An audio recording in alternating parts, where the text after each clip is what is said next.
David saves his wife. Okay, so now I'm gonna listen. I'm not gonna interrupt you. What I want you to do, listen to me. What I want you to do is I want you to tell me everything that you remember.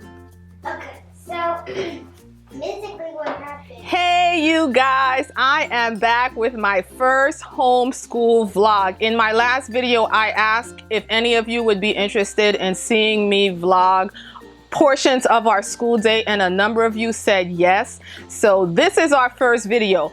My vlogs are going to be a little bit different. I have no plans of following my kids around with a camera or making them feel like they're filmed all day. Kudos to people out there that do that. I just don't think we can sustain that. Plus my kids are distractible enough that I think it would interfere with the effectiveness of us schooling. So what I basically did was set my camera up in the corner and I just had it running. I honestly don't think that my girls even realized that they were being filmed, because I often have the camera just standing there like that anyway. And so the sound is not going to be the best, but my hope is to bring you a tip or a thought or insight on some aspect of my homeschooling. And so I'll kind of explain to you at the beginning of the video what I want you to watch for, and then there'll be like a brief clip or clips about that or those ideas. So for today, I battled with the issue of trying to homeschool multiple students. Right now, I'm only working with 2 students using this curriculum, but it's hard when you're sitting down trying to explain an idea to one kid and then the other kid has a question. So I came up with a solution for that. So sometimes when you're doing school, I have to be able to help each of you. So sometimes I might be answering a question from someone else and you have to wait. Like suppose you're doing math and I'm answering a question from someone else and you have to wait. What I'm gonna do is I'm gonna have, if there's gonna be assigned reading in here that I'm gonna make you do, that you can continue to read little by little while I'm helping somebody. So you're gonna have this book next to you the whole entire time, so that, excuse me, if I tell you to wait or you see me talking and helping somebody and you have a question, while you're waiting, you can read your book. This is gonna be awesome because this means you won't be sitting around wasting time waiting for me. And for you, where is it? This is one of my favorite books of all time. Probably, where did she go? Sit in your chair. This is one of my favorite books of all time, and probably not because of the book though.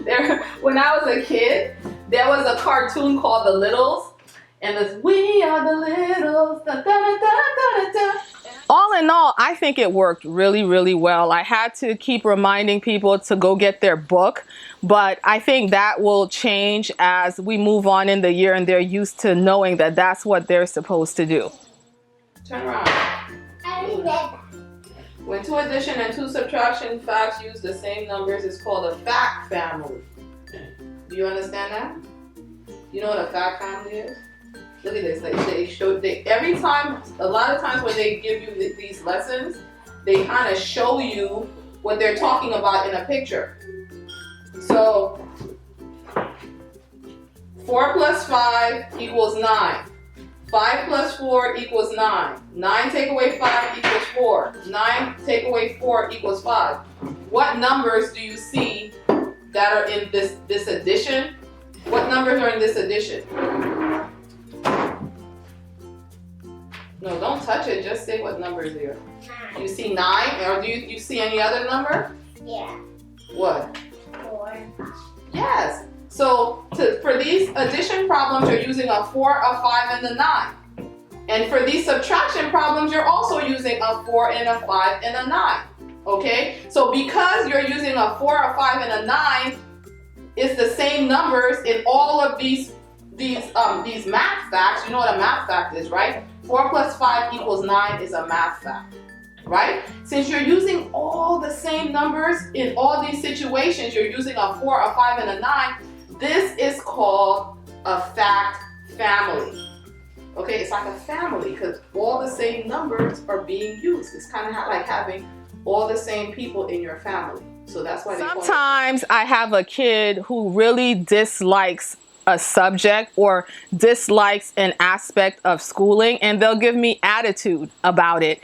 And today I went toe to toe with Mocha Girl 3, who was sick and tired of writing, and this is how I handled it. It's gonna be kind of hard. Do you like that? If you like it, I don't care. Well, it says in box 5, write an 8 to 12 sentence narration. All you have to do is write. Listen, if you read all those pages, are you going to be able to say it in 2 sentences? I don't think so. If you were talking to me, you'd be saying at least 8 sentences, okay? You're gonna write 8 to 12 sentences. When you have finished writing, read your sentences out loud to catch any mistakes. Okay, read it back to yourself. Why does they have to make this so complicated for? It's not complicated. It's new.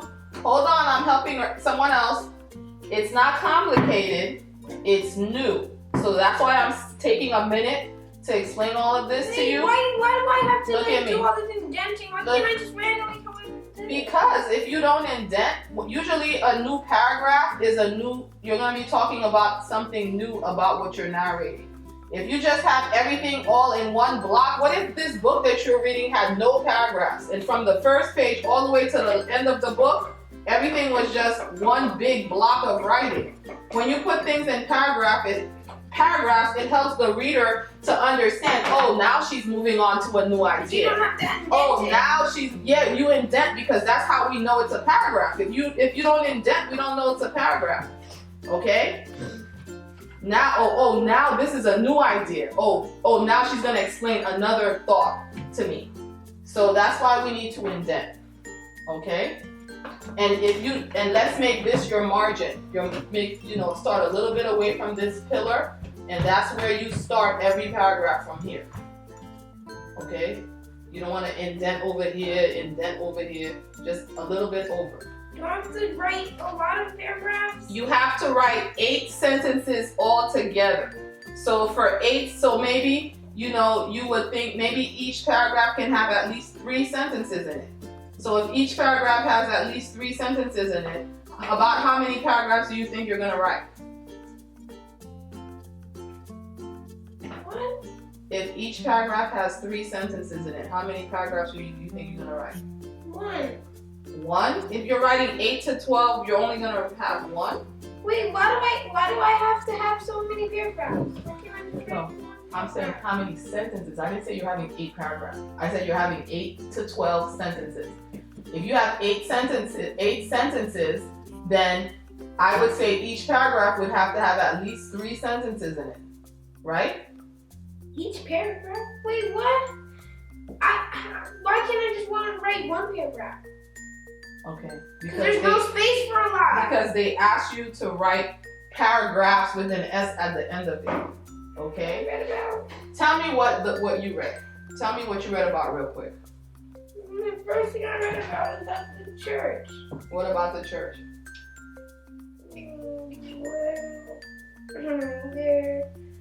First stop. churches were Jewish, and then.